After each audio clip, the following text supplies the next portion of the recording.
mwami turaguhaye icyubahiro ibihe byose wamyeho kandi uzokwamaho. Ndagushimiye ku ijambo ryawe ushobora gutunganya umuntu ngo ashike imbere yawe ashobora gutanga ikimazi gishimwa. Ndaguhaye icyubahiro ku rukundo wadukundiye muri Yesu, wowe wikora ibyaha byacu ukaduharira ukadutunganya, tukaba turiho dufite ibyizigiro byo kuzokubona. Ushigwe hejuru mwami ko wadutoranije kugira ngo dushushanye n'ishusho yawe, kugira ngo uhabwe icyubahiro tukiriho. Haleluya! Nushigwe hejuru muri byose mu izina rya Kristo Yesu, amen. Haleluya! Imana ishimwe. Haleluya! Ndabaramutsa mu izina rya Kristo Yesu. Ndarosa akajya kugira ngo dusange ijambo ry'Imana kuri ino tariki. Haleluya! Imana ishimwe ko mbona menga turiteguye.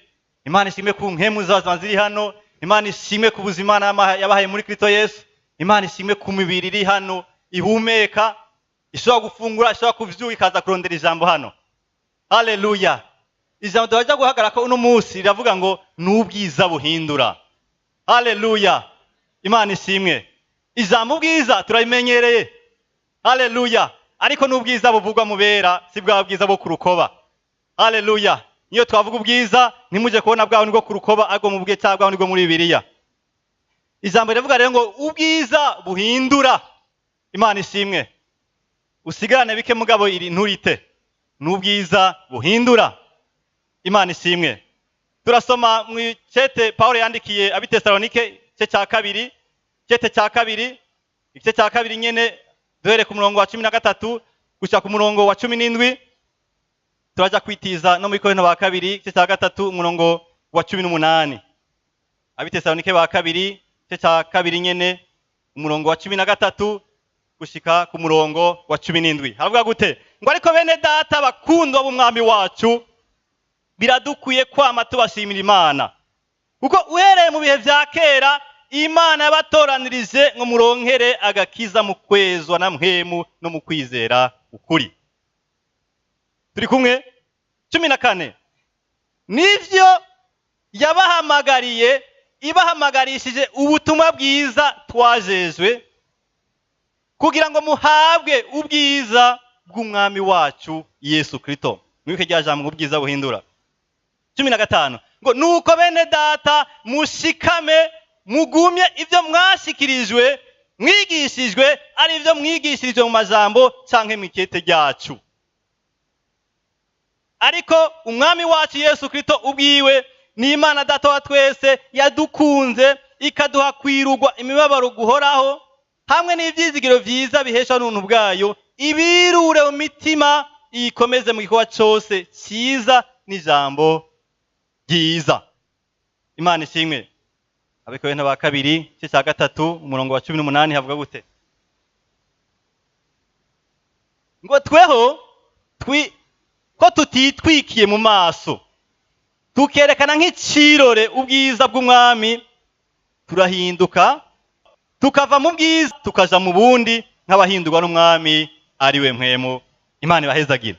Benshi barabizi uyu mwaka twitiriye ugucika cyangwa kurondera cyangwa kuba abigishwa ba Kristo Yesu. Mwene majambo niko cyo guhinduka. Iyo tuvuga guhinduka nuko twemeranya na Bibiliya yuko icyaha cyaraje kirica ibintu byinshi mu mutima w'umuntu, kuko yamaze imyaka myinshi ari mu busabane na Satani. Ariko rero Imana ifite intumbero nziza yo gufata ivyishwe n'icyaha, ivyasandajwe n'icyaha, ko Imana ibikoranishije agakiza ko muri Yesu kugira ngo bihe icubahiro. Haleluya! Nico gituma ijambo mfise ari ijambo ridutwara ahantu dushobora guhinduka. Haleluya! Ni ijambo riza kubonwa mu buryo bwo kurondera ngene twohinduka. Haleluya! Hano uko ijambo ry'Imana rivuga duhere mu Bitesalonike ba kabiri cye cya hamwe tuvuye nyene ku murongo wa 14, baratubwiye ngo nivyo yabahamagariye, ngo ibahamagarishije ubutumwa bwiza twajejwe ngo kugira ngo muhabwe ubwiza bw'umwami wacu Yesu Kristo. Haleluya! Hari umugambi Imana mbona ifise mdavye ku ijambo Imana iko rivuga ngo nukugira. Hari ivyo yakoze hejuru taba tubibona, ariko hari intumbero Imana ifise ku muntu wese yaremwe. Hari ikintu Imana ifise ku muntu wese ari muri Kristo Yesu, ngo nuko habwa ubwiza bwa Kristo Yesu. Haleluya! Kubera ikifuza kubuduha nuko bwatakaye. Haleluya! Bibiliya iravuga mu cyete Paulo yandikiye abaroma igice cya 3 umurongo wa 23 ngo bose barakoze ibyaha ntibashikira ubwiza bw'Imana. Bose barakoze ibyaha barabura icyo Imana yabageneye, barabura ubwiza bw'Imana ku bw'ibyo bwabo. Haleluya. Ariko Imana ishimwe yuko hari ibyizigiro, ngo naho ivuga ngo ni kugira bose bahabwa ubwiza bw'Umwami wacu Yesu Kristo. Haleluya. Mu Bikolosayi 1 uhereye ku murongo wa 25 baratubwira ingene Imana hari ibanga yari yarahishije. Imyaka irahera, ibihumbi birahera, abantu barondera kubishikako ngo ryari ibanga, iryo banga ngo ryari Kristo. Haleluya. Abavugishwa baravyumva ngira mu mpemu zabo, bakabisoma mu mizingo y'ibitabo, atari ikintu kizoza, Mesiya azoza, ni ivyizigiro by'ubwiza. Haleluya. Tuwasome gato mu bizigana cyo babivuga. Abite Kolosayi ba mbere umurongo wa 27 dore ko 26 hararyoshe hatanga ivyizigiro.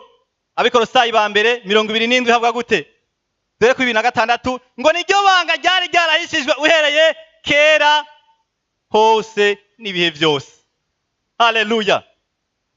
Ngo ariko noneho rero ngo ryarahishuriwe abera bayo, ryarahishuwe. Ndakunda amajambo yo guhishurwa uko bisigura ngo ibintu byarabanje kunyegezwa, kandi ibintu binyegejwe biba bifise agaciro. Haleluya. Ngo ariko noneho rero ngo ryarahishuriwe ngo abera bayo, none ngo nirihe? Ngo niryo Kristo ari muri mwebwe. Haleluya. Ngo ni ivyizigiro byo kuzoronka ubwiza. Haleluya.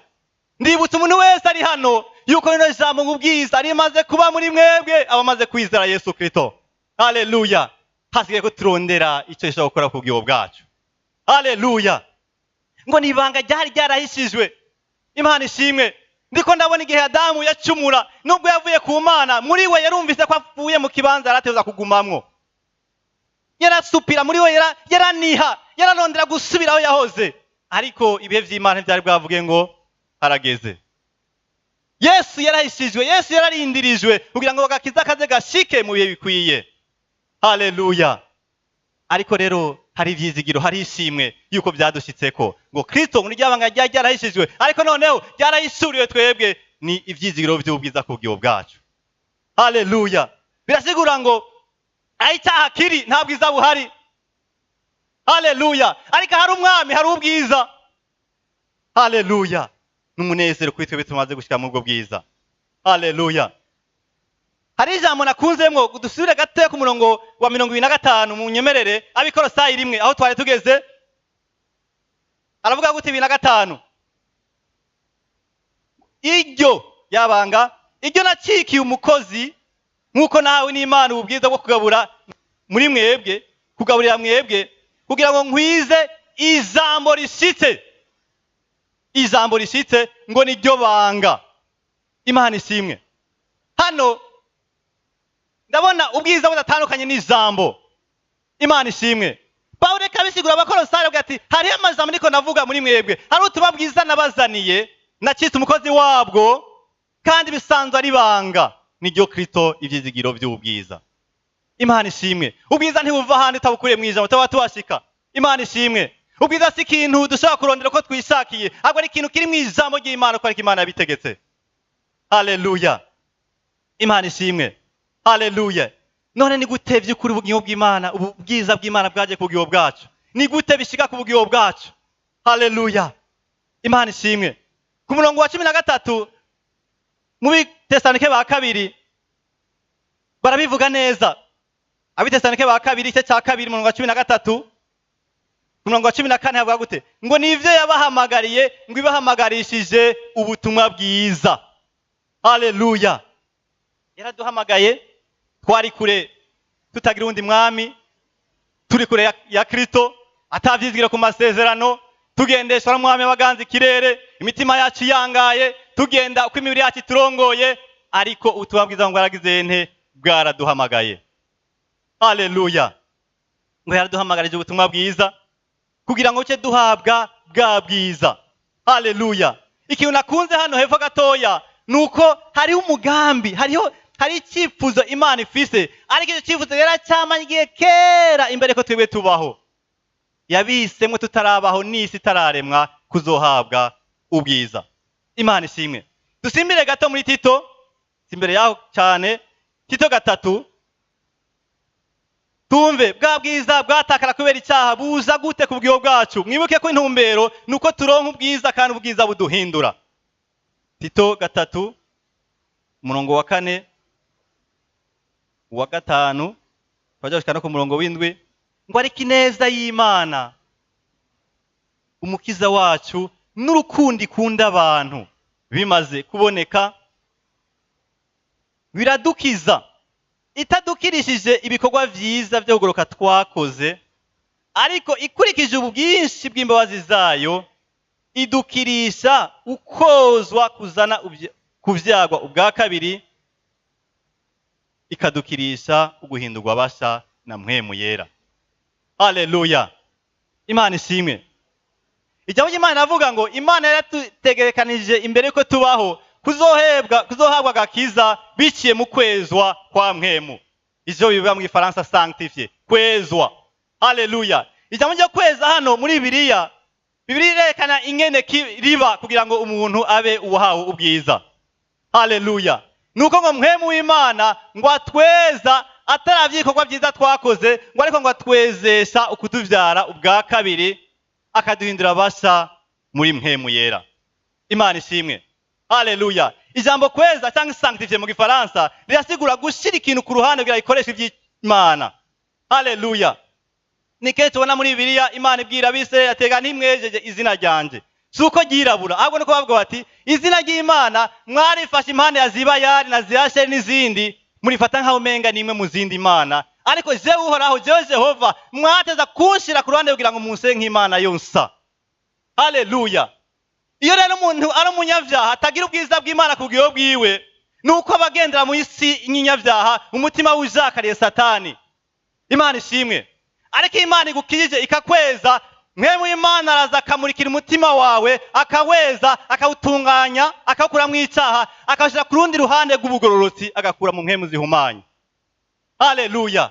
Imana ishimwe. Ngo aratweza atuvyaye bwa kabiri kugira ngo tuve mu isi y'amahonero, tuve mu iborero, dushika ku rundi ruhande aho dushaka guha icubahiro Imana yacu. Haleluya. Ngo aratweza ni ikintu cy'ubuntu, ngo ataravye kuba byiza twakoze. Ni kenshi umuntu ashobora kwiyumvira muri we ati ivyo yose Imana yankije ko yari kiraba ingene ndiko nitaho aba naba, ariko byiza ndifite ku bwiho bwanje, Imana yaravye ngo sinohera muri ibi ikirankiza. Ariko ivyo byose sivyo, Imana yatwiyumviye kera tutaranabaho yuko twaraho guhabwa ubwiza bw'Umwami wacu Yesu Kristo. Haleluya. Ngo iratweza itadukirije ibikorwa byo kugoroka twakoze, ngo ariko nk'uko urukundo ifise kubera irungana, ngo iradukura muri harya iduha ubugingo, idushira mu kindi kibanza cy'ubugororotsi. Haleluya. Ku murongo w'indwi bavuga ngo kugira tube abatsindanishirijwe, tube abadafise urubanza rw'iyo bidashira mu nyonga zayo, tube abadafise kwama biyagiza mu mitima yabo mu gihe bagiye kuraba Imana. Kugira ngo kandi cyo tuba ngo abaragwa, aba héritier, abafise ico bahawe n'Umwami ari cyo bugingo budashira. Haleluya. Imana ishimwe. Hano dufise ibintu bikomeye dushobora gusubira kwibukanya gatoya, kuko ni kenshi umuntu araba ati genda kije umugabo kamenga ari wa wundi agendera hahandi, ivyo akunda ni vya bindi, ibiro ntivyongeye. Hari n'uwambwiye ati mukozi w'Imana uraba neza, iyo abana bakije, iyo dukije dukena. Ati narabigendereje neza dukijijwe tuca dukena. Ati uzurabadanaza wose iyo bakijijwe baca bakena. Nabwo ati mon frère, ibyo bintu sivyo ntabwo byase muri Bibiliya. Ntabwo yo kuraba gusa ibintu babahoramwe yuko Imana itabigomba kubibakoramo kugira ngo ishobore kuronka imitima yabo. Rero hari igihe umuntu arabira agakiza mu buryo bw'umubiri agasanga azanye kuzazanirwa kuri we. Haleluya. Ariko hano hari ikintu Imana ikora mu mutima w'umuntu mu gihe ahindukiriye Umwami. Nuko imuhanagura icete kimwagiriza, igakuramwo ivyaha muri we, ikamushyira ku rundi ruhande kugira ngo Imana ihabwe icohero nawe. Haleluya. Kugira ngo aca yongera abe umuragwa w'ubugingo budashira. Haleluya. Mbega hari abantu bamaze kuragwa? Hari abantu bamaze kuragwa ngo boshinga intaye hano. Haleluya. Nibaza ko biryoshe gutora iragi. Sindabishikako, mbwa naza ko biryoshe. Haleluya. Ariko mbwa ngo bironka abakize ndavye ko biri abakuze ndabye ko Bibiliya ivuga. Haleluya. Ku murongo w'indwi basavuga ngo kugira ngo se tuba abaragwa dushika ahantu dushikira icyari cyarabuzwe arico bugingo budashira. Haleluya. Kugira ngo turagwe ubugingo budashira. Haleluya. Aha birasigura ngo dusire twibukanye kumbure shaka kumera nk'ibidatahuritse. Dusire twibukanye ingene umuntu aremye. Je mubona muriko murabona umubiri wanje. Murambona ndi umubiri. Bamwe barazi ko nirabura kandi ntibyimitse guhinduka. Ariko ndazi ko ata muntu igeze amunya ko je nshobora kuba nkunda isombe. Sivyo? Nta n'uzi n'ivy'Imana yamiranganiza mu mpemu yanje. Nuvuga ngo umuntu araremye mu buryo butatu. Hari no mubiri mubona mushobora guca mumenya duhuriye mu gisagara cya Bujumbura hagati na hagati. Uri no kuvura ashaka kumita ndabonye anakiri hajya uwo n'umubiri wanje. Ariko hari n'ikindi gice kiri muri jewe bita umushaha. Icyo nicyo kirimo ivyo nkunda, ivyo nshoboye, ivyo nshaka, ivyo ntahura, ibinanira. N'umushaha hari ubwenge bwanje. Imana ishimwe. Ariko muri jewe nyine hari ikindi gice benshi taratahura cyane twamenye dutevye ni igice bita impwemu. Haleluya. Iyo mpwemu niko gwako ari kirabaho. Inaco gice gishana kuganira n'Imana mu gihe umuntu amaze kumenya umwami. Inaco gice shetani yitije mu gihe ahenze Adamu na Eva. Imana ishimwe.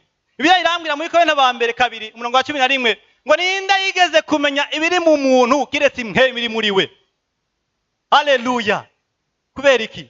Muri we icyo gice sigisanzwe. Baradusiguriye nebaza ko atameza biraheze Kristo yabidusiguriye. Icyo gice sigisanzwe kuko niyo umuntu ari umunyabyaha nico Satani aba yaritije. Paulo aributsa ishyanga ry'Efeso gira ngo yeka aragomba ko basubira gutahura ubuntu bw'Imana. Arabwiye aterega kera twari kure y'Imana. Twumvira umwami w'abaganza ikirere twagenetswe ari mpemu y'intabarigwa natwe twarabokura kigwa. Hari umwami w'ikirere ari we Satani yafata impwemu zitaraharigwa akazikoresha ibyo ashatse byose. N'umusa akeneye akaboregwe yakora ku rutsinga. Ntibamenye igituma wagiye hariya. Akeneye guhora canke inzigo yarabivyura muri we ko warukira uwiwe. Ni igice bita impwemu umuntu. Haleluya. Nico kikinyavyaha. Nico bishaka kuganira n'impwemu kanaka. Cyane cyane twebwe tuganira na mpwemu yera tuba tuwashika. Haleluya.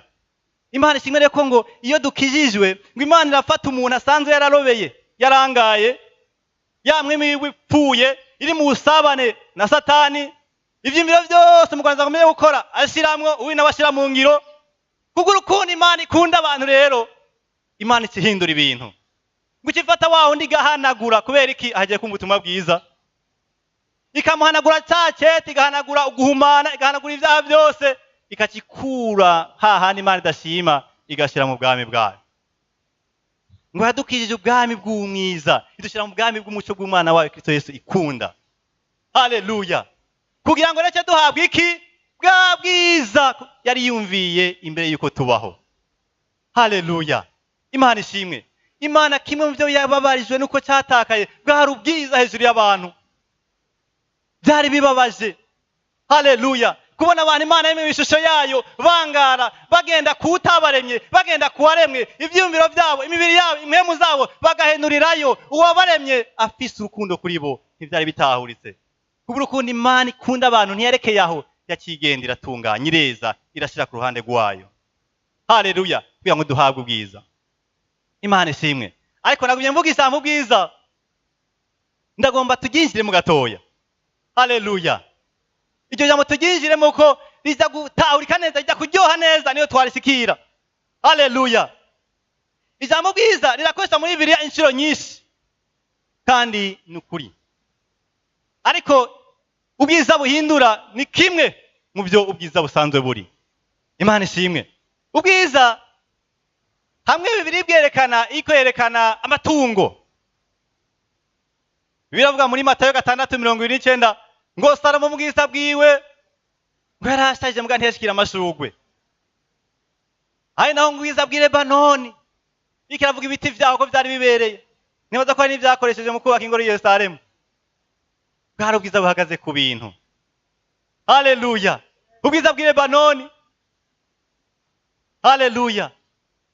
Ariko hari n'igihe Bibiliya ivuga ubwiza iriko iravuga ibintu bigaragarira mu maso y'abantu, ukamenga umuntu yatangaye, ukamenga ararengewe. Imana ishimwe. Reka dusome umurongo. Ezekiyeli 1. Igitabo cy'ababwisho Ezekiyeli 1:27 gushika kuri 28. Naho togira 27 ugiye tunyarutse. Nkuko umunyu w'amazi arc-en-ciel wo ku gicu usa ku munsi w'imvura, niko ugukayangana kwari kumukikije hirya no hino kwasa.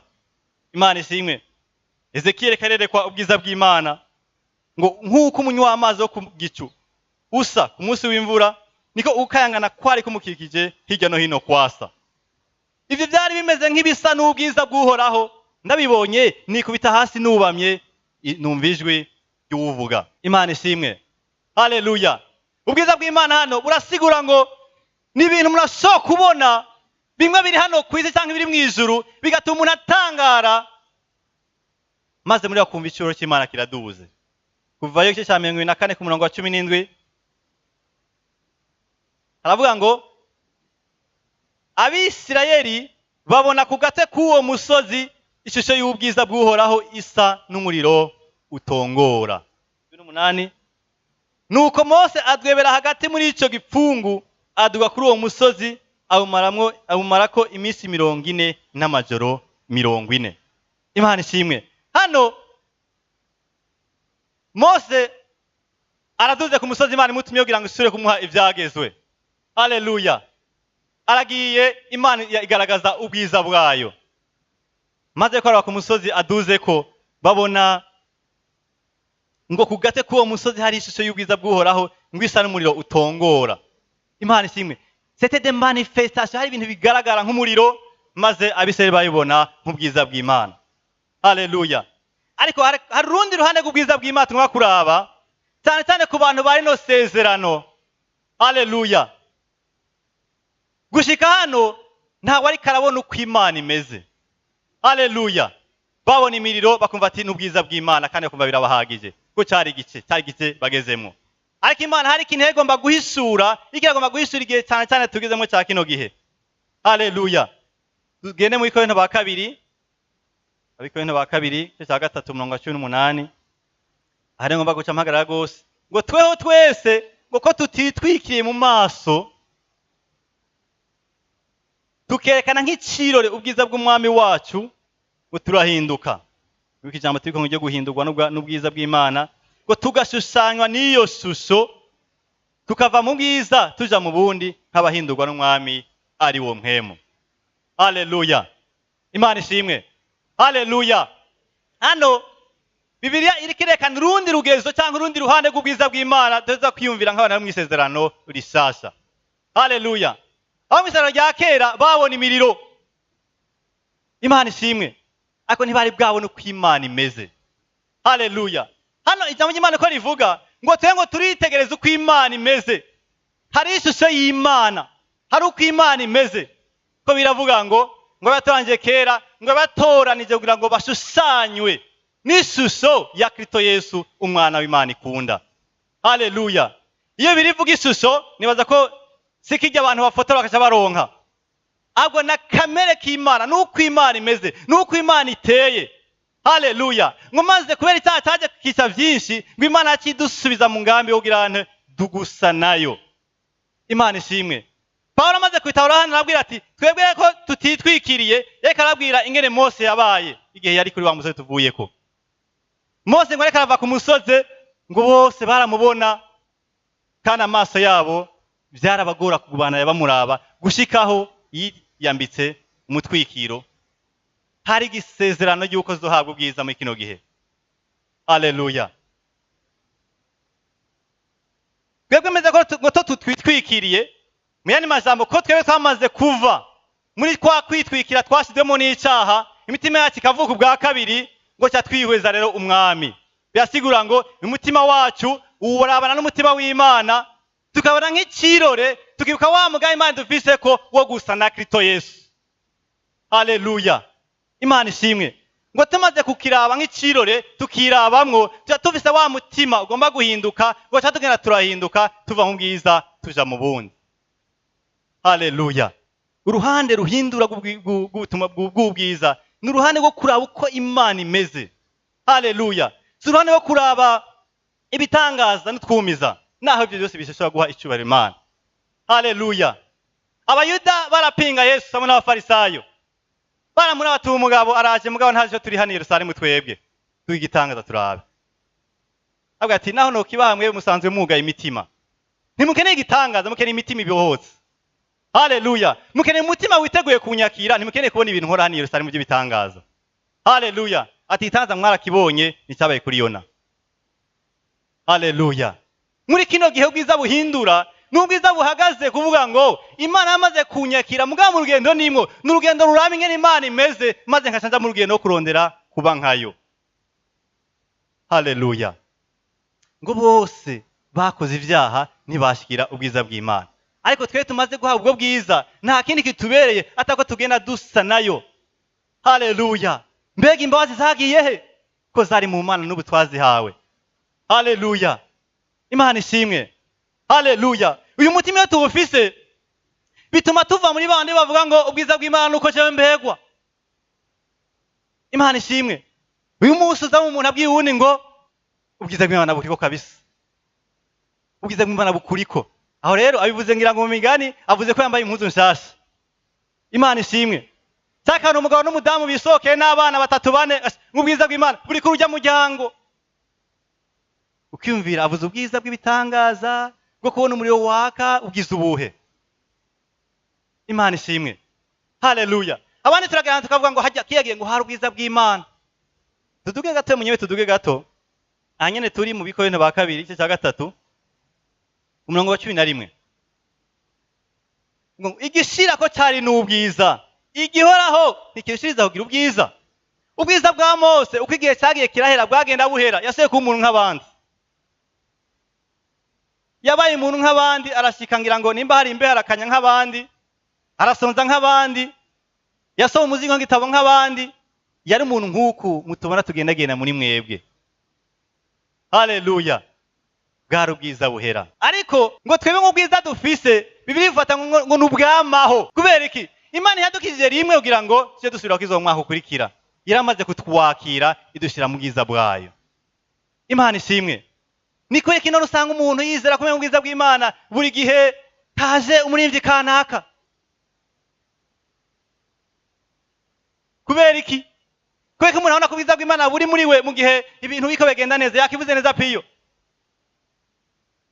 Ariko biya ntivuga uko, ivuga ko tubise ubwiza bw'amaho bwama ku bugingo bwacu. Ahubwo hasigaye ko tugerageza gufata ivyumviro byacu, imitima yacu, imibiri yacu bikamara ibintu bigirana mu bwo bwiza. Imana ishimwe. Haleluya. Haleluya. Igihe cyo kurondera ubwiza buhagaze ku bitangaza, nibaza ko ataco gipana nihinduka turi turarondera mu no mwaka. Haleluya. Turaraba ishusho, imitima yacu irasenga, imitima yacu irihweza uko Imana imeze, imitima yacu irarondera kumera nk'Imana kugira ngo Imana ikihabwe icubahiro. Haleluya. Ngo turihweza, ngo turerekana, turabona ikirore. Haleluya. Imana ishimwe. Haleluya. Ngo n'ubwiza bw'amaho. Kubera iki? Imitima yacu ariyo mpemu yacu yaravuze ubwa kabiri, biriho ngo ibirikaye n'impemu y'Imana yuko turi abana b'Imana. Mu gatondo, saa sita, mwijoro, kuwa mbere, kuwa kabiri, gushika kuwa Mungu, imitima yacu yiteguye kwamana n'umutima w'Imana, maze ubwiza bw'Imana cyatugenda tubutambukiramwo. Mu cete cy'Abaroma uravuga ngo nkuko mwakiye umwami Yesu mugendane nawe. Imana ishimwe. Haro kwakira umwami no kugendana nawe. Imana ishimwe. Bamwe tuneza ko amazina yacu ari mu gitabo cy'ubugingo, bikisha bigaragarira ngaho ngo sanze maze kumvise iherezo ryiza. Imitima yacu ikangara, ubwiye bwacu bukangara, imitima yagasanga yaranyohwe n'imibabaro cyangwa ingorane za kino gihe, ugasanga umutima w'umuntu uri kure ariko utegeza kuba uri kumwe n'umwami. Haleluya. Abacyizera yuko ubwiza bw'Imana buzoza mu gihe azari mu selule cyangwa mu ishengero cyangwa mu gwikanaka. Kumubwiza bw'Imana twaramaze kubushigwamwo. Haleluya. Ni ikintu tuteza kurondera ahubwo ko tutagitakaza. Imana ishimwe. Ntihagire ikintu kiza kubidutwara. Haleluya. Nk'uko mwahawe akaruhuko ngo murabe ntihagire umuntu muri mwebwe asigwa kure y'ako karuhuko ngo atewe n'uruhendo rw'icyaha. Imana ishimwe. Icyaha kirakura umuntu mu bwiza bw'Imana, ikamusubiza gukekanya ku rukundo rw'Imana, ikamusubiza gukekanya gutabarwa kw'Imana, ikamenya kubenga Imana nayo ikitse umwansi wayo. Agasura muri Itanguriro 3 kumwe Adamu yabona ko Imana ari Imana, umwanya yo murandura. Adamu siko yavuze ko numvise ijwi ryawe ndatinya. Imana ati ndi yakubwiye ibyo. Imana ishimwe. Ubwiza bukiza n'ubwiza bwamaho ku bwimo bwacu, n'ubwiza butahaye amasaison. Imana ishimwe. Bamwe dufashe ingendo biratugora kumva kumenga ati kubera Imana, hamwe turi mu ndege cyangwa mu mahoteli cyangwa turi mu maseminaire, kubera ko twarushe ukamenga Imana yasigaye Bujumbura. Menga Imana yasigaye Bujumbura. Umwe ne yagiye arakora exeta, murazi ko biba biruhije, agenda ngira ngo biratwara umwanya, arakora agarutse ati burya Imana binkunda. Kubera iki? Muri we ubwiza bw'Imana yari bawufashe nk'ibisobiso. Aye ngo ndafise kino gihe. Umuntu ariko arakora ikibazo cy'akazi ariko we nibihangange ashaka kumva ko ubwiza bw'Imana buri kuri we. Mbega umuntu agwaje, umuntu menga ntakihava, ashaka kumva ko ubwiza bw'Imana buri kuri we. Ndavuga bwa bwiza bw'Imana aho umutima w'umuntu uri kumwe n'umutima w'Imana. Atari bya bitangaza dukeneye ibintu biki bibasimeze uko. Ubwiza bw'Imana buhagaze ngo umutima w'Imana n'umutima w'Imana biri kumwe. Icyo mbonye Imana iri kiretse ubumana cyonyene, nimba ari nyembabazi ngereza kuba ubuvize impuhwe nkayo. Nimba igororotse nirukira kugororoka. Imana ishimwe. Nimba isi urutonde ngwikira kugira urutonde. Nimba ikundana nirukira gukundana. Nimba yihangana nirukira gukwiha kuba umuntu yihangana. Imana ishimwe. Haleluya. Ngiki kintu tiko turatwaga muri kino gihe. Imana ishimwe. Imitima yakirangazwa n'ivyabuno bugingo, hamwe n'ibinezera imitima yashizwe ari amaronko canke ibihimbaro vya kino gihe bitandukanye. Ugasanga ka kanovera ka Kristo bwa busabana Imana yipfuza imbere ko tubaho biko bugenda butakara mu mitima yacu. Haleluya. Imana ishimwe yuko ngo dufise mpwemu w'Imana ngo arabwiririkanya yamaye karatwibutsa, ariko yibutsa abamwumvira. Ni kenshi bamwe baronka indoto, abandi bakaronka ama message batazi gitumaje, abandi bakumva umuntu ariko aravuga ngo reka avuga jewe. Imana n'umuvyeyi amayifuza ko umuntu abandanya agera muri bwa bwiza. Haleluya. Imana ishimwe. Haleluya. Nimba hari ikintu nkunda ndiko ndasenga, nigihe numva ngo Imana yanje yagororotse. Imana ishimwe. Ndiko ndayiraba ngo ati Imana uragororotse. Ugomba nca numva umutima wanje utahura yuko naho nobona ikintu ubwenge bwanje bwo umenga ko buranyereka kumenga sico, numva ngo ati Imana je ndi muto. Ndi muto muri kino gitondo. Nejo nzoba ndi muto, ariko wewe nshaka gukosha. Imana ishimwe. Haleluya.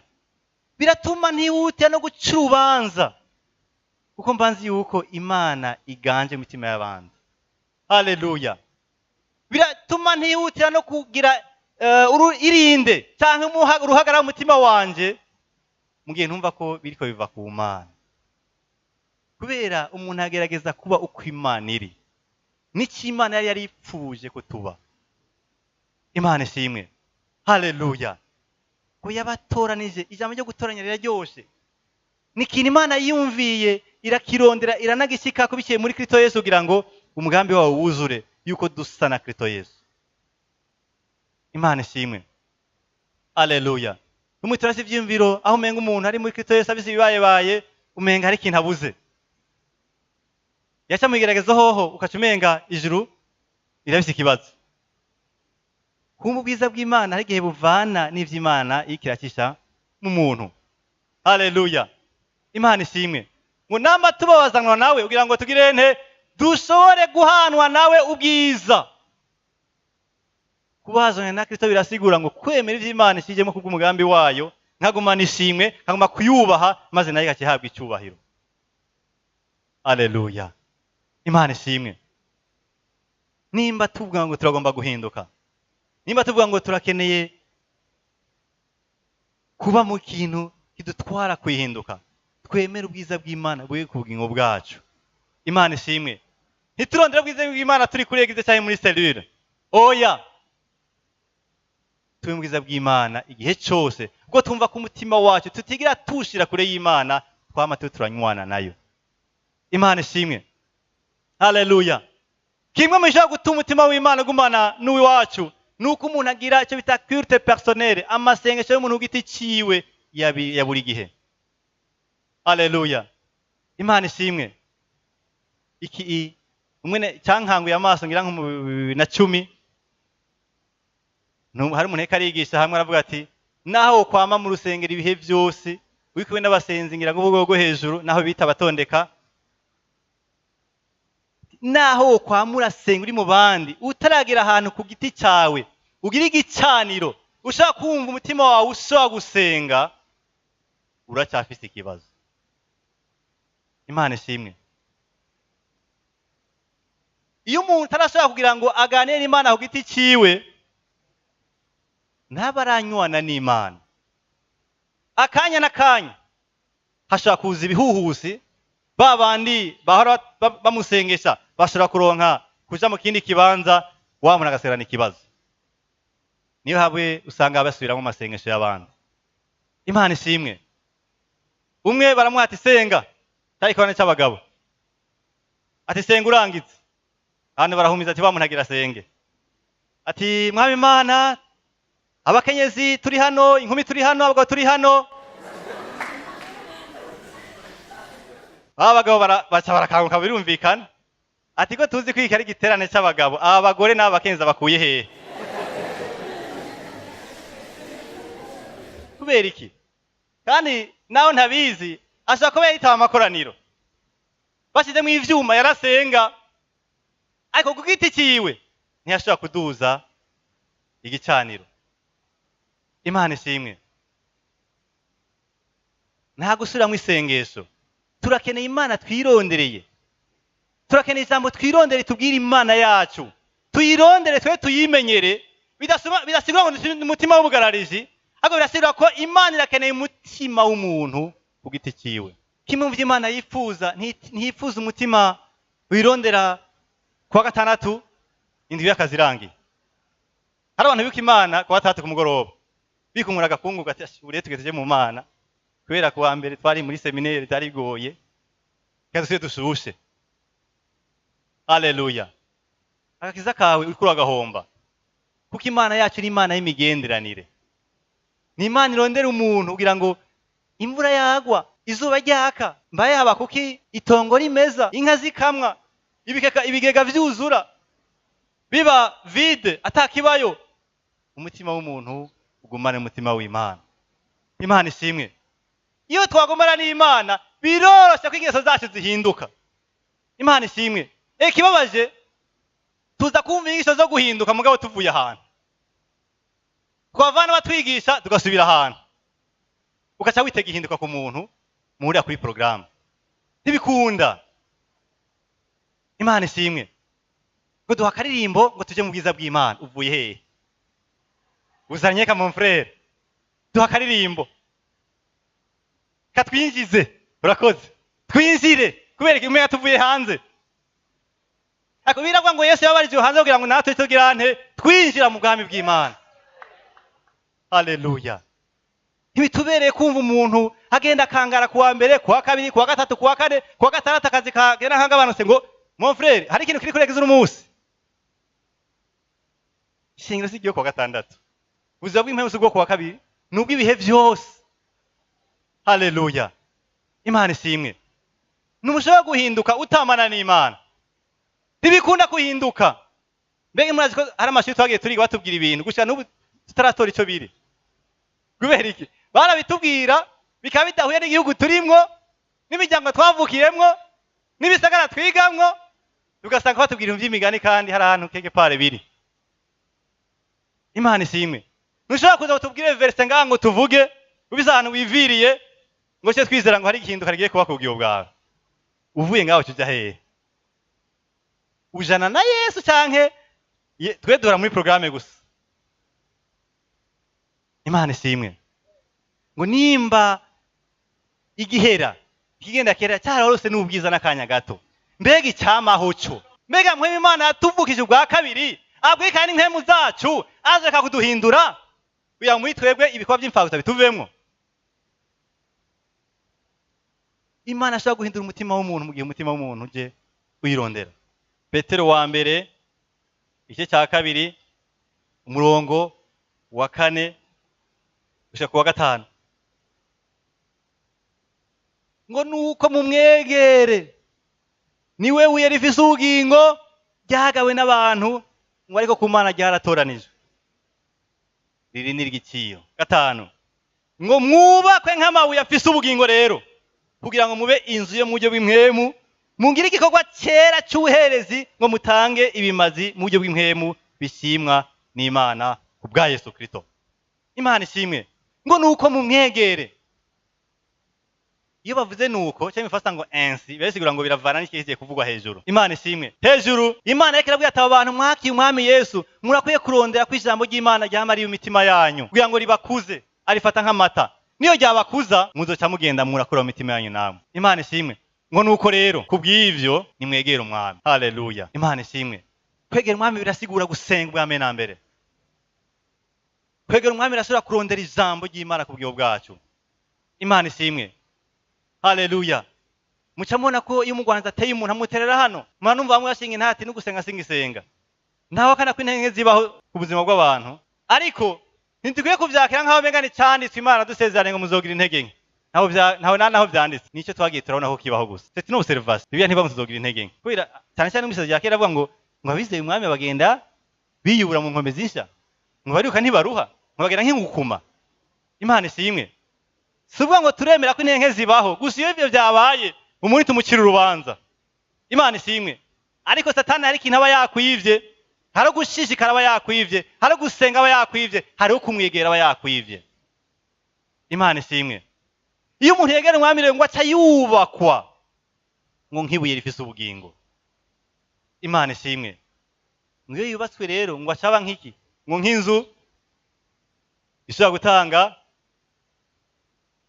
igikorwa cy'ubuherezi Imana ishima tugitanze ku bwa Yesu Kristo. Haleluya.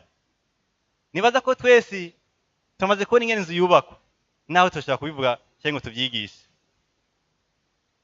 Umuntu yavuga ati mwishuri twatawe ati mwatawe tego ngo nayo mukigisha. Navuga ngo yoshaka kumenya ingene inzu yubakwa, ngo tumaze kubona ingene bayitangura. Tumaze kubona ko ni ikintu gikorwa mu bwitonzi ntangere. Kandi iyo byagenze neza naho hari abantu babikora ukundi, uwo muntu afite ikintu ariko ararondera azi afite igicapo cy'inzu. Imana ishimwe. Hano Bibiliya iravuga ngo tumwegere ngo hama ngo twubake, hari ikintu ariko ararondera. Nuko aripfuza umuntu ari ahantu hamwe, uyu muntu ngo Imana ikiramuraba ikabona igikorwa cy'ubuherezi. Nimba ariko wakora ayikora mu mwami, nimba ari shimwe atanga aritanga mu mwami, ukwitanga kose ubuzima bwiwe bwose kubaho kwiwe kose ari ibintu bishimwa imbere y'Imana uko bitangiwe muri Kristo Yesu. Ariko biva hehe? Iyo umuntu atihaye umwami arashaka kwikora mu mubiri. Bamwe bashaka gukora bayikorondera inkomezi bakazendera mu mubiri. Tanke agakora umenga bayikorondera kwiyerekana. Aho nta kubakwa kuba kurimo. Canke kugerageza ko kwerekana ko umuntu asumba naka. Aho nta kubakwa kurimo. Ariko hamaze kuzamo urukundo n'ingeso nziza. Imana ishimwe. Hakaba kunywana na mpwemu yera. Iyo nzu ngo ibinzu nziza ishobora gutanga ikimazi imbere ya data gishimwa ku bwa Yesu Kristo. Imana ishimwe. Ngo nuko mumwegere, gerageza mu byumviro byanyu, mu kazi kanyu, mu minsi yanyu, mu majoro yanyu, mwamane n'umwami. Musenge, musombe ijambo ryiwe. Imana ishimwe. Muri kino gihe gusoma biratugora. Iyo duteye Bibiliya acazitiro. Iyo fenomene ntibarayitahura benshi. Kandi ntitukayitahura ko ntiva ku Mana. Umuntu ariko arasoma akaza yumumenga ngahaje ibiro 5. Asoma imirongo 10. Umubwiye ngo yumvire muri n'isamba siga. Nta samba n'ubugingo. Nta masamba n'ubugingo. Imana ishimwe. hari n'abaza ngo nsomera numve kandi azi gusoma. Muje ndakenenze umbwira amajambo y'Imana avize Bibiliya.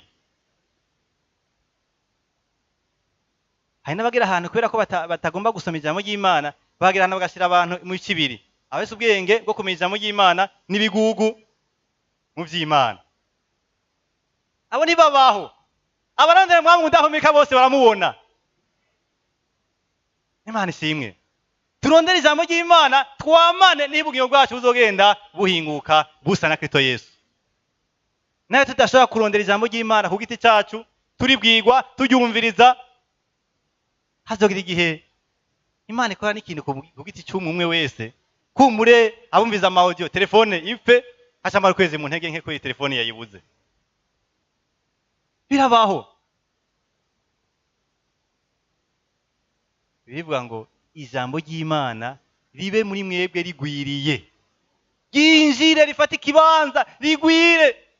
Ijambo ryo kubaka urugo ribe muri byo, ibyo kwiga ribe muri byo, mu kibano ribe muri byo, mu guharira ribe muri byo. Ahantu hose tuba dufite ijambo ry'Imana rishobora kutugenga. Ndaryoherwa iyo hari umuntu anyanikiye ngo ngira rya jambo rivuga uku. Tarumva ko warimenye gusa ije amaverse nibisanzwe. Ntacyo bimaze bashaka. Isakazi murizi. Birasigura kandi ngo ikivugwamo wamaze ukimenya gisanzwe kiri muri wewe. Ndazi nimba wagirwe mu ikosa ntajye ukiguyemwo. Kubera iki warari hayi kibanza ari muri iryo muri wewe. Imana ishimwe. Nta muntu ashaka kujana n'umwami atafite ijambo ryiwe muri we. Ntibikunda. Haleluya. Turondera ijambo ryiwe. Tujya tubona iciro cy'ingene Imana imeze. Imana ishimwe. Haleluya. Twaganye n'umuntu umwe arambwira ati sha uravuga ngo duse nka Yesu mugabo none Yesu yararongoye. Umaze guhura utarahura n'umugore ameze kuraha.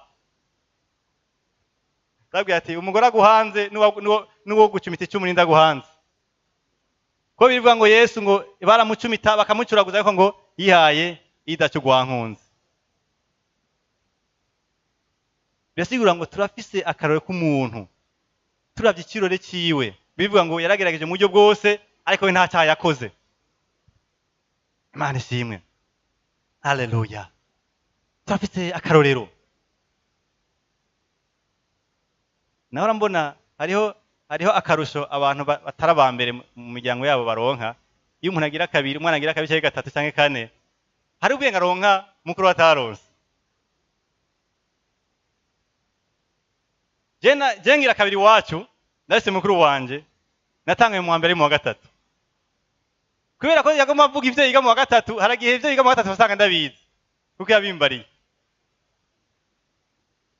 Twebwe turafise umwami Yesu yagerageje uburyo bwose. Uravyumva? Ntuzumbwire ngo nikwigera mbaye sanga namuti kwikofe. Oyaye, Yesu ntigeze ahiga, n'ijambo ntiyakuyeko. Yatawe nk'intama itoye kwibagiro itazi igiye, naho yari hazi ikaryoherwa ati hari ikintu ikarondera mu bantu. Bakubita, ego birababaje murabizi, mugabo kubera ari gicapo ari karondera ku mwana w'umuntu, bongera akibandaniriza. Haleluya. Niyo na mutima Stefano yari afise. Iki buye rya mbere ari kubita ngaha ameruku. Irindi ngaha ameruku.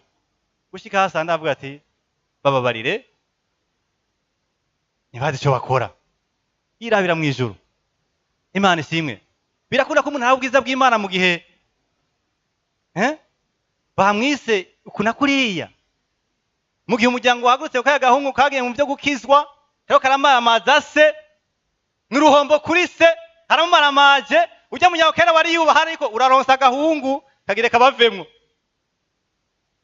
Birageshe yuko biroroha yuko umuntu ashobora kumara bwa bwiza bw'Imana mu gihe bamuha amazina igihumbi. Cyangwa umuntu acaja kukikoma yandikira message abana bariya ngo mugire papa nawe ntiya urazi papa nashoboka. Nari karandondera naje hajya arazi ko nawe hari amakosa yiwe nanje mfise no vuga. Papa ubu ni cengezo mugabo arazi ko cyagihe byari uku. Ubwiza bw'Imana si ubwindwi. Si ubw'ukwezi. Si ubw'ukwezi kwa mbere. Si ubw'umusesekara nubwo ibihe byose. Kuko umwami twakiriye turajana nawe ni Emmanuel Imana mu bantu. Haleluya.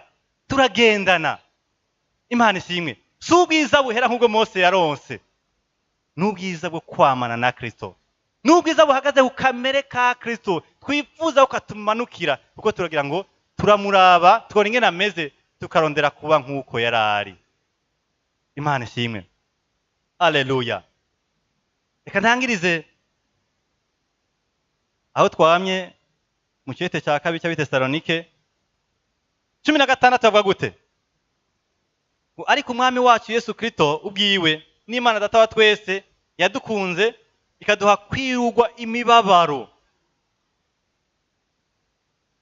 guhoraho hamwe n'ivyizigiro vyiza bihesha n'ubuntu bwayo ibirure mu mitima yanyu ikomeze mu gikorwa cyiza cyose. Imana ishimwe. Imitima ihindutse ni imitima ishikamye. Haleluya. Iyo tuvuga guhinduka si iminsi yose icyamara icyaha, si iminsi yose icyamara ingeso mbi, ariko umutima uri mu bwoba bw'uburyo bwose, umutima mu kanya n'akanya ushobora kuvuga ngo Yesu ndaguhevye nsanze uko nakwizigiye atari ko umeze, uwo mutima ntuburahinduka. Imana ishimwe.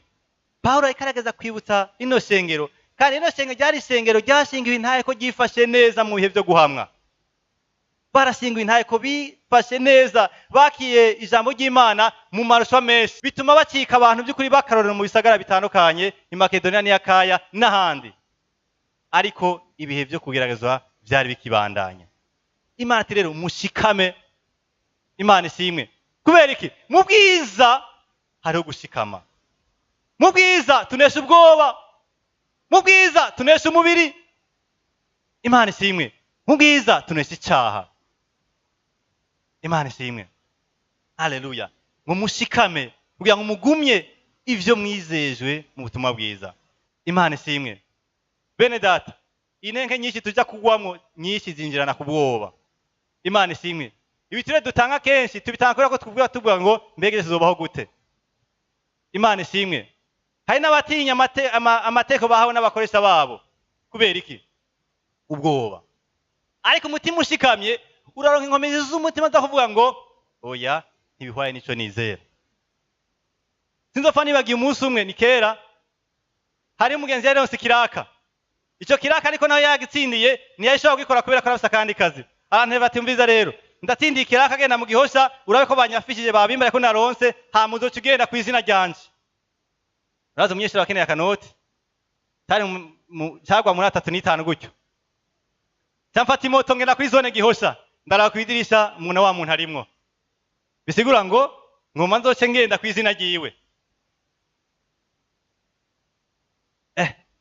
Ndiko ndamanuka naje n'amaguru ngaha twari dufise ruwanje ya vendredi. Ndamanuka nca kuri Radio Maria n'amaguru ku mutima ati wewe witwa Jean Marie. Iryame ndarizimya.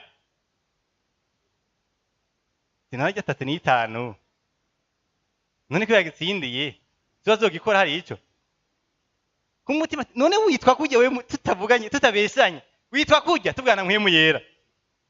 Burya ndazimya ndashika ngaha ruwanje ratangura. Nani cyaje impande ya kamera. Baraturongora mengana shamye katurongora ndaduza amaboko n'umumenga hariyo nk'ibiri cyane mu kuboko. Ubwiza bw'Imana bwari bwagiye. Nahe nuzuye imwemu yo kurondera kanoti gusa. Ikiro cy'Imana nashyize ku ruhande. Ndaduza abiri byose ngira ngo ko natuje kumengira ngo byashe biba haba deséquilibre. Ndaduza yose n'umumenga ibiro byacyari byari ni mu kuboko. Abatiri ikibazo kihari. Umutima w'Imana n'uyu wanje biri kure na kure. Ndagenda hayi impari ya modoka isa n'agahama. Ndandika ka message kihuta atana kuramukanya ivyo yandika jama nk'umukozi nk'umuntu w'Imana navyo nokora urusyo gose kandaza rero cyandasenga nyagusenga namanura ijuru mbaye babandi kubera iki umutima wanje ari wagiriye kure ariko neko nondera iki urona nari muwenga mu wa kabiri uri muri vesti ariko urabona 35 simake harimo imashini rega kandi harimo amacupa menshi nuko nari imperuka kuyaheba. Imana ishimwe. ugiye mu matongo ya ruguru waraguze ikivi. Kenshi murazi ko ugira umuntu afatwe neza miri ku kanoti kitaramwereka icyo kazovamo, ukacuboha ubwo nyene cyo wisanga uriko uragishyira mu ngiro. Ati nukuri nk'umwana w'Imana ntacyo nokora iki? Kubera iki? Sindari nshikamye ivyo nizera. Ego nari naratiye nk'umwami Yesu, umwami n'umukiza w'ubwiyo bwanje, ariko hari hageze ahantu impande y'akanoti mbanza kumera nk'usubira inyuma hese, biragahera. Imana ishimwe. Ntitubayeho ku bwa esitoma twebwe, tubayeho ku icyubahiro cy'Imana. Ntitugendeshwa na esitoma, naho yoba bitobotse, naho yoba yarariwe, wopfa umupira mu bwiza bw'Imana akupfira ku kanoti k'inoti 10 za zingahe. Imana ishimwe. Haleluya. Bibiliya iravuga ko hari igihe turindiriye cyuko ibikorwa byose bizoshigwa ahabona. Mwaza ko ari ya wikro reka bizobera habona, bizobera habona byose ngo bizoteye kurugwa, nta cyanyegejwe kitazoja habona imbere yo rubanza. Kandi kubera ko zo twamaze kwambara imibiri itarimo intege nke, ntaho uzorambirwa naho turi benshi, sivyo? Batonde ku wa mbere muramona abagerageza kubikina berekana ikirori, bacamwerekana ibintu byose yakoze, imvo ziyandika. Abantu bagira projection niyo muzobona re projection ya mbere par excellence. Ubona ubuzima bw'umuntu, ubona n'imvo yakoranye ibintu byose, kimwe ngo cyitwa gisakasaka gisa icyavuye mu rukundo rw'Imana. Imana ishyira ko vu, ariko gira umuntu haza atangara ibintu bitegurirwa hano. Nta muntu ashobora kugira ikosa cyangwa icyaha igendana n'ubwiza bw'Imana, kuko ubwiza bw'Imana bugenda no kugororoka. Imana ishimwe. Umuntu agiye mu bucuti n'Imana agenda mu kugororoka, ntazotangara kuri wa munsi wo gushigwa ibintu ku mugaragaro. Imana ishimwe. Haleluya. Umuntu kandi ari mu bwiza bw'Imana nk'uko bivuga hano, n'umuntu afise isaka ry'ibikorwa vyiza. Imana ishimwe. Haleluya. Kimwe byo maze kubona nuko umutima uri kuranywana n'Imana atari umutima usigara uri wonyene. Ubuzima bw'impwemu, ubuzima bw'urukundo, ubuzima bw'imbabazi burandukira. Imana ishimwe. Imana ngo ibirure kugira ngo mucye mugira isaka ry'ibikorwa vyiza n'amajambo meza. Kubera iki? Isoko ni nziza. Umutima w'umuntu umerewe neza, urashikamye, ugendana mu bwiza bw'Imana, ijambo riza gusohoka ni ry'umuhezagiro, ni ryo gukomeza, ni ryo gutanga umugisha. Ibikorwa byose bijya gukorwa ni ibikorwa bijya kuba biha icyubahiro Imana, kubera ko ubwiza bw'Imana buri ku bwiza k'umuntu. Haleluya. Haleluya. Imana ishimwe. Guhinduka biva ku Mana. Iko ndarangiza. N'umuntu yamaze gukizwa impemu y'ikavuka bwa kabiri, maze akamahanza amaso Imana, akabona uko Imana imeze, maze afise inyota, akumva afise inyota idasanzwe yo kuba nk'Imana. Ukuyemo kuba Imana. Tubitandukanye hano hantu. Ntitugomba kuba Imana, aho tugomba kuba nk'Imana muri kamere kayo, mu ngeso nziza zayo, mu rukundo rwayo. Imana ishimwe. Petero amaze kubitahura arabwira ishengero ati kwizera umwami w'ubwiza ntibikabemwo ugutoranya abantu ku butoni. Cyari bitangaje. Niba utatovuga ngo turi mu bwiza bw'Imana mugabo tubonye abantu tubona abepfo n'abaruguru, ntibihura.